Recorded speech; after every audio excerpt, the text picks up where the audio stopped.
fardu dan sunahnya, dan tilawatil Qur'annya harus setiap hari. Alhamdulillah kita masih diberi kesempatan untuk belajar bersama. Kita akan belajar mata pelajaran IPA tentang sistem peredaran darah pada manusia. Tujuan pembelajarannya yaitu mengetahui organ peredaran darah pada manusia serta fungsinya. Baik, sebelum belajar, marilah kita berdoa terlebih dahulu.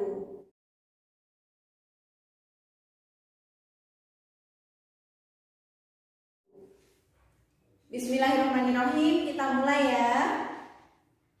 Sistem peredaran darah manusia.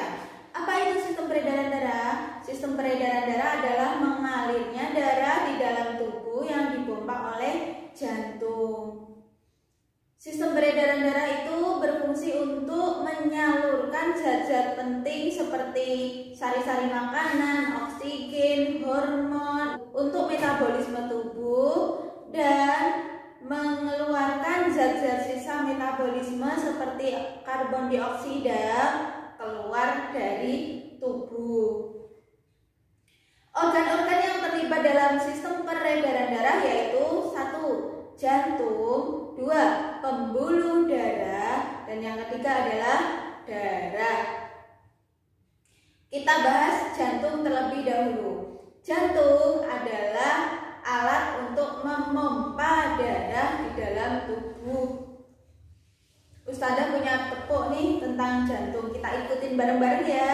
1, 2, 3. Jantung untuk memompa darah, letaknya di rongga dada sebelah kiri, besarnya sekepalan tangan, punya 4 ruangan, serambi kanan, serambi kiri, bilik kanan, bilik kiri. Nah, kita bisa tahu nih, berarti jantung fungsinya untuk memompa darah ke seluruh tubuh. Letaknya di mana? Di rongga dada sebelah kiri, di antara paru-paru, di atas diafragma. Letaknya di rongga dada sebelah kiri ya. Lalu besarnya seberapa? Sekepalan tangan ya, kira-kira sebesar kepalan tangan masing-masing.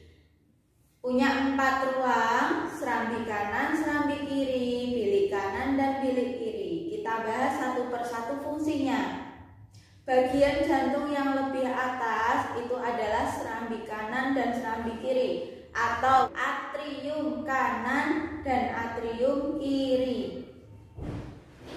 Ruang jantung yang letaknya lebih bawah yaitu bilik, ada bilik kanan atau ventrikel kanan dan bilik kiri atau ventrikel kiri.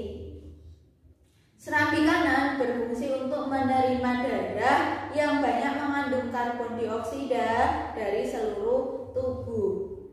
Serambi kiri berfungsi untuk menerima darah yang banyak mengandung oksigen dari paru-paru. Kalau bilik kanan berfungsi untuk memompa darah yang banyak mengandung karbon dioksida dari serambi kanan ya ke paru-paru. Kalau bilik kiri memompa darah yang banyak mengandung oksigen ke seluruh tubuh. Nah, di dalam jantung selain punya 4 ruang yang terbagi secara sempurna tadi, jantung juga memiliki 4 katup. Letaknya di mana saja nih? Letaknya pertama di antara serambi kanan dan bilik kanan, itu namanya katup tricuspidalis. Yang kedua, letaknya di antara serambi kiri dan bilik kiri, namanya katup mitral atau katup bicuspidalis. Yang ketiga yaitu terletak di antara bilik kanan dengan arteri pulmonalis atau arteri paru-paru ya. Itu namanya katup pulmonal. Yang keempat yaitu letaknya di antara bilik kiri dengan aorta, namanya katup aorta. Katup-katup tersebut berfungsi untuk menjaga aliran darahnya agar tetap dalam satu arah. Ya, jadi tidak bolak-balik alirannya, tetap dalam satu arah. Lalu ada nih pembuluh darah yang terhubung di masing-masing ruang. Nah, ruang pada serambi kanan itu terhubung langsung oleh pembuluh darah vena, oleh pembuluh vena tubuh ya. Nah, pembuluh vena ini berfungsi untuk meneruskan darah yang mengandung banyak karbon dioksidanya dari seluruh tubuh ke jantung. Kemudian di dalam bilik kanan itu, ruang jantung yang di bawahnya serambi kanan itu bilik kanan. Bilik kanan itu terhubung langsung dengan arteri pulmonalis. Nah, arteri pulmonalis itu atau arteri paru-paru berfungsi untuk meneruskan darah yang banyak mengandung karbon dioksida atau darah kotor ya, yang namanya kotor ya harus dibersihkan. Nah, cara membersihkannya dengan dipompa ke paru-paru. Berarti arteri pulmonalis tadi berfungsi untuk meneruskan darah kotor dari bilik kanan ke paru-paru. Kemudian serambi kiri terhubung langsung dengan vena pulmonalis. Vena pulmonalis itu berfungsi untuk meneruskan darah bersih ya, darah yang sudah dari paru-paru kan darahnya bersih. Untuk meneruskan darah bersih dari paru-paru ke jantung, yaitu ke serambi kiri. Kemudian di bilik kiri itu terhubung langsung dengan aorta atau arteri terbesar. Aorta itu berfungsi untuk meneruskan darah yang bersih yang siap diedarkan ke seluruh tubuh. Meneruskan darah bersih ke seluruh tubuh. Nah, kita sudah tahu bagian-bagian jantungnya punya 4 ruang yang terbagi sempurna, punya 4 katup, dan masing-masing ruang itu terhubung dengan pembuluh darah. Lalu apa sih pembuluh darah itu? Kita masuk ke organ yang kedua, yaitu pembuluh darah.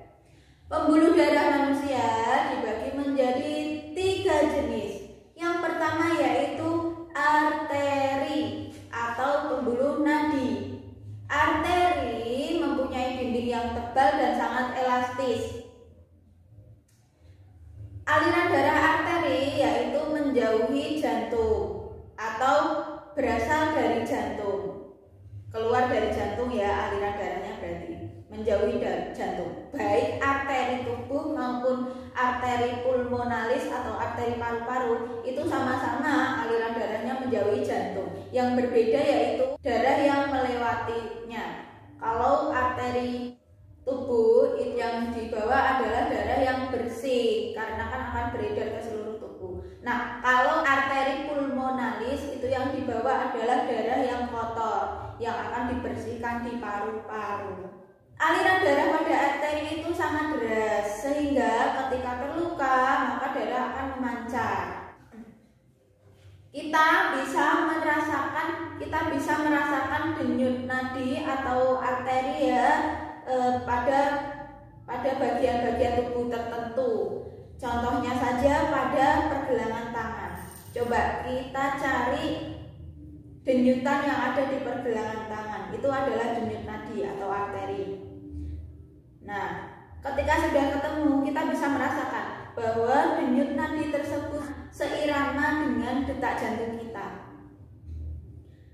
Ustazah ada tugas untuk kalian, akan saya masukkan di nilai keterampilan ya, yaitu menghitung denyut nadi dengan beberapa aktivitas yang berbeda. Yang pertama, hitunglah denyut nadi setelah bangun tidur. Yang kedua, hitunglah denyut nadi setelah melakukan aktivitas ringan seperti menyiram tanaman, seperti menyapu rumah, membuatkan minuman untuk ayah bunda. Pilih salah satu ya, nanti denyutannya dihitung dan dicatat di laporan. Yang ketiga adalah aktivitas yang berat ya, seperti goes. Siapa yang suka goes? Nah, setelah goes nanti dihitung denyut nadinya seperti apa nanti. Selain goes bisa juga dengan lari kecil, lari di tempat, atau lari keliling lapangan rumah juga boleh. Silakan dikerjakan sebaik-baiknya. Nanti draftnya sudah saya bundle bareng dengan rangkuman materi ya.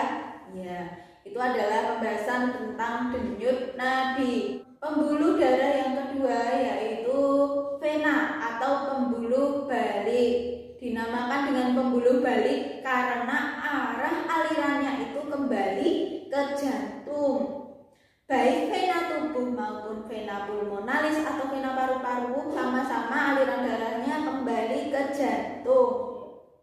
Yang membedakan adalah kalau vena tubuh itu yang dibawa adalah darah kotor, sedangkan vena pulmonalis itu yang dibawa adalah darah yang bersih. Darah yang harus dibersihkan kan di paru-paru. Tuh. Aliran darah vena itu tidak sederas aliran darah pada arteri, sehingga jika terluka maka darahnya akan menetes bukan memancar. Letak vena itu dekat dengan permukaan kulit. Kalau arteri tadi letaknya jauh dari permukaan kulit. Nah, kalau vena itu letaknya dekat dengan permukaan kulit. Bisa kita amati, ada yang warna biru-biru itu, nah itu adalah pembuluh balik atau vena. Kemudian pembuluh darah yang ketiga yaitu kapiler. Kapiler adalah pembuluh darah terkecil yang langsung berhubungan dengan sel-sel tubuh. Kapiler menghubungkan antara arteri terkecil dengan vena terkecil nih. Nah, di dalam kapiler terjadi pertukaran oksigen dengan karbon dioksida. Sekian dari Ustazah, praktikumnya dikerjakan, semoga dimudahkan dalam memahaminya ya. Minta selalu kepada Allah agar senantiasa diberi kemudahan. Assalamualaikum.